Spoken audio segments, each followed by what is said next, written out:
পশ্চিম বাংলার ধুলগড় গরু বাজার। ঈদুল আজহার একদিন আগে বাঁশের খুঁটির সাথে 200-র বেশি গরু বাঁধা, কিন্তু একজন ক্রেতাও নেই। হিন্দু বিক্রেতারা চড়া সুদে ঋণ নিয়ে গরু কিনেছেন, কিন্তু বিক্রি হচ্ছে না। মুসলিম ক্রেতারা ভয়ে গরু কিনছেন না। কলকাতার 60 বছরের পুরনো মাংসের দোকান বন্ধ হয়ে যাচ্ছে। রেস্তোরাঁ থেকে বিফ বার্গার উধাও। রাস্তার ধারের খাবারের দোকানগুলো দুপুরেই বন্ধ হয়ে যাচ্ছে। পশ্চিমবঙ্গে বিজেপি সরকার ক্ষমতায় আসার পর যা ঘটছে তা শুধু আইন প্রয়োগের বিষয় নয়, এটা লাখো পরিবারের জীবিকা ধ্বংসের গল্প। আজকের ভিডিওতে মাটির কাছের এই মানুষগুলোর কথা বিস্তারিত বলবো। আজ বুধবার 27 মে 2026 সাল। গত 6 মে পশ্চিমবঙ্গে বিজেপি প্রথমবারের মতো ক্ষমতায় এসেছে। নির্বাচনের 1 সপ্তাহ পর মুখ্যমন্ত্রী শুভেন্দু অধিকারী 1950 সালের পশু জবাই নিয়ন্ত্রণ আইন কঠোরভাবে বাস্তবায়নের নির্দেশ দিয়েছেন। এই আইন অনুযায়ী সরকারি কর্মকর্তার প্রত্যয়নপত্র ছাড়া কোনো গরু বা মহিষ জবাই করা যাবে না।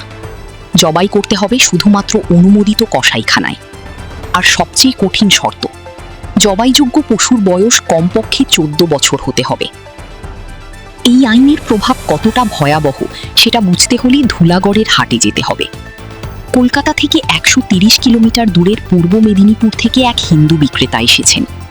চড়া সুদে ঋণ নিয়ে গরু কিনেছেন ঈদে বিক্রি করবেন বলে, কিন্তু তিনি বলছেন কে গরু কিনবে?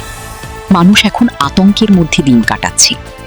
প্রশাসনের রোষানলে পড়ার ভয়ে তিনি নিজের নাম পর্যন্ত প্রকাশ করতে রাজি হননি। আরেকজন মুসলিম পশু ব্যবসায়ী তার মায়ের গয়না বন্ধক রেখে 10 লাখ টাকা ঋণ নিয়েছেন। গত বছর তিনি প্রায় 100টি গরু বিক্রি করেছিলেন। এবছর তার 25টি গরুর একটিও বিক্রি হয়নি। প্রতিটি অবিকৃত পশুর জন্য 5,000 টাকা করে লোকসান হচ্ছে। শুধু হাটের ব্যবসায়ীরা নন, কলকাতার মাংসের দোকানগুলোও বিপর্যয়ে পড়েছে।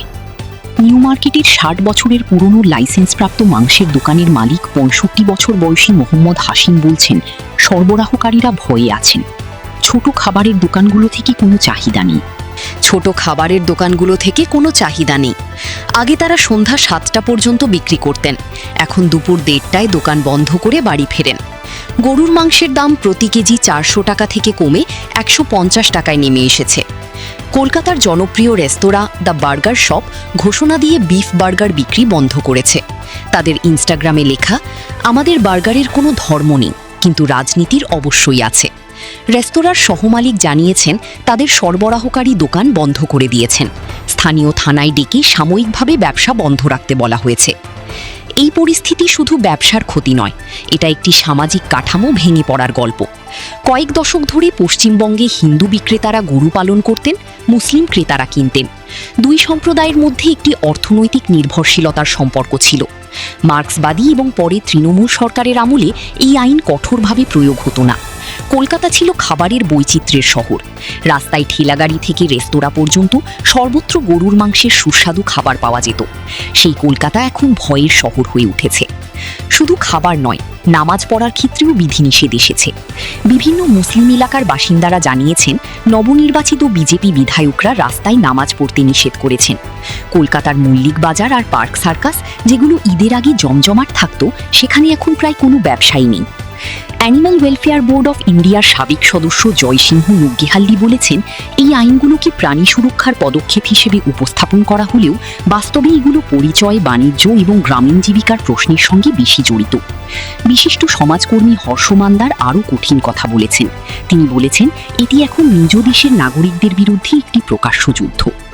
পশ্চিমবঙ্গের 2.5 কোটি মুসলমান এবং তাদের সঙ্গে অর্থনৈতিকভাবে জড়িত লাখো হিন্দু পরিবার এখন একটি অনিশ্চিত ভবিষ্যতের মুখোমুখি। আপনার কি মনে হয়? কমেন্টে জানান। ভিডিওটি ভালো লাগলে লাইক করুন, শেয়ার করুন এবং চ্যানেলটি সাবস্ক্রাইব করে বেল আইকনটি চাপ দিয়ে রাখুন। দেখা হবে পরবর্তী ভিডিওতে। ভালো থাকুন।